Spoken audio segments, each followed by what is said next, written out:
So I'm using triads. I can be real literal with it because I disguise them with a lot of a chromatic approach, which most of you guys are studying.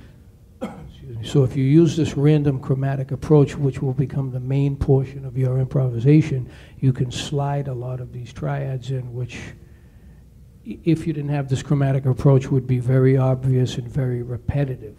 Okay, so the chromatic approach helps to turn the triad more into an interval rather than just here's an A triad inverted.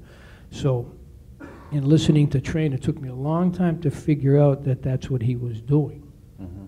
I mean, again, I hope I'm right, but you know, I did all of this by ear. I'm a pretty decent transcriber, but you know, 10 years of driving back and forth to New York with a CD player with the repeat on over and over and over is what made that happen. I just did it by ear. Well, not only that, but George is probably one of the most, you have the saxophone in your mouth constantly during lessons, ensembles, not to mention your years with your group, The Fringe, that we should talk about as well. Right.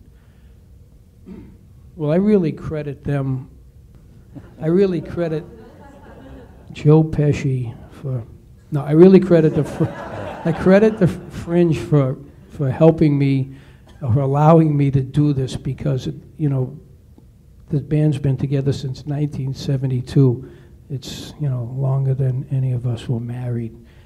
But, you know, being together that long and playing free, I was able to just, you know, roam the skies of freedom. No one ever said, you know, you can't do this, do this. We wouldn't play a tune and then adhere to the changes. We just basically did what we want to do. So I had this kind of platform to to exercise this. And you know, again, I see Greg Osby periodically, and he continues to tell me that he used to come and see the band in the 80s, you know, and it's wild to think, you know, these guys that are greats now were sitting in the audience checking out the Fringe, Mark Turner and all these guys. But I think the Fringe was the true platform to allow me to do this.